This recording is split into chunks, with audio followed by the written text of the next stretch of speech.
Beta SCG human कोरेनिक गोनेडोट्रॉफी, ये एक बहुत ही इम्पोर्टेंट टेस्ट होता है प्रेगनेंसी पॉजिटिव है या निगेटिव है उसको जांचने के लिए।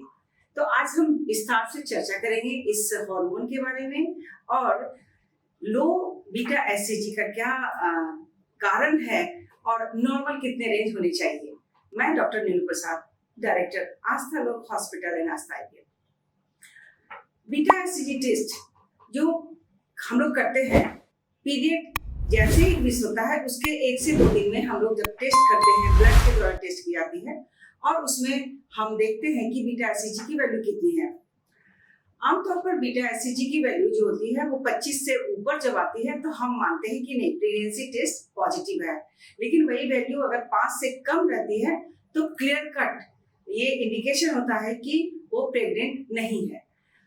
अब बात आती है कि अल्ट्रासोनोग्राफी में हमारा टेस्ट जो होता है पॉजिटिव जो साइन होता है वो कब आएगा। तो आमतौर पर जो बीटा एससीजी का टेस्ट होता है वो पॉजिटिव होने के बाद वो हर 24 घंटे में उसकी वैल्यू डबल हो जाती है। तो निश्चित तौर से जब उसकी वैल्यू 1000 से ज्यादा हो जाती है तभी वो अल्ट्रासोनोग्राफी में हम जो फीटस है उसका हम सैग, उसका जो कार्डियक एक्टिविटी है वो हम देख पाते हैं। हम बात करेंगे कि नॉर्मली बीटा एससीजी का वैल्यू जो है वो प्रेगनेंसी पॉजिटिव आने के समय में वो बिल्कुल उसके डेट से कॉरस्पॉन्ड नहीं करता है। इसका मतलब है कि हमारा जो ओव्यूलेशन का टाइम है और जो फर्टिलाइजेशन का टाइम है वो काफी जो है वो डेट पर नहीं हो रहा है, वो या तो पहले हो रहा है या बाद में हो रहा है। अब हम बात करेंगे कि बीटा एससीजी की वैल्यू जिसमें प्रेगनेंसी टेस्ट पॉजिटिव आती है तो उस समय कितनी होनी चाहिए। यानी कि जब हम 4 वीक में जैसे ही पीरियड मिस होता है तो उसकी वैल्यू उस समय 400 से 700 की वैल्यू होनी चाहिए। लेकिन कभी कभी देखा जाता है कि ये वैल्यू इस रेंज से कम है। तो वैसी स्थिति में हम बताना चाहेंगे कि कोई घबराने की बात नहीं होती है। ये वैल्यू के कम होने का कारण जो इम्पोर्टेंट कारण होता है कि उसका ओव्यूलेशन का जो टाइमिंग है वो जो हम लोग गेस करते हैं कि डे 14 पर ओव्यूलेशन हो रहा है तो वो उसमें कुछ दिन आगे पीछे हो सकता है। उसके चलते जो रेंज है वो वैरी कर सकता है। बीटा एससीजी वैल्यू के कम होने के जो कारण है वो कभी कभी देखे जाते हैं कि प्रेगनेंसी एक्टोपिक भी हो सकती है। वैसे कंडीशन में जो नॉर्मल रेंज होता है वो उतना नहीं देखा जाता है।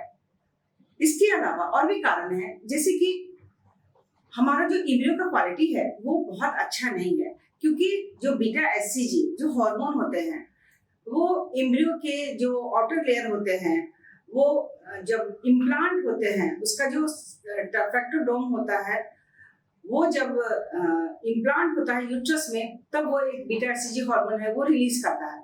तो अगर अच्छी क्वालिटी के इम्ब्रियो हैं तो वो निश्चित रूप से अच्छा उनका इम्प्लांटेशन होता है और उसमें वैल्यू उसकी अच्छी देखी जाती है। अब बात करते हैं कि अगर बीटा एससीजी की वैल्यू अर्ली में देखा जाए कि काफी बढ़ा हुआ है, कम है, तो उसके और भी बहुत सारे कारण हो सकते हैं और हम उसको सीरियल टेस्ट करते हैं। हम हर 24 घंटे में बीटा एससीजी का टेस्ट करते हैं ताकि हम ये पता कर सके कि उसमें जो इम्ब्रियो है उसका जो ग्रोथ है वो कैसा है या उसका जो इम्प्लांटेशन का साइट है वो कैसा है। अगर अगली स्टेज में डायग्नोसिस हो जाता है कि बीटा एससीजी की वैल्यू जो है वो एट पार सफिशिएंट नहीं है तो हम अगले स्टेज में डायग्नोसिस कर लेते हैं और एक्टोपिक प्रेगनेंसी के लिए हम अल्ट्रासोनोग्राफी से उसे कंफर्मेशन कर लेते हैं ताकि हमें मेजर ऑपरेटिव प्रोसीजर में ना जाना पड़े। हम मेडिकली ट्रीट कर सकते हैं, इंजेक्शन के द्वारा हम ये जो एक्टोपिक प्रेगनेंसी है उसको हम टर्मिनेट कर सकते हैं। तो इसे मरीजों को भी हेल्प हो जाता है। लो बीटा एससीजी आने पर हमें बहुत चिंता करने की बात नहीं है।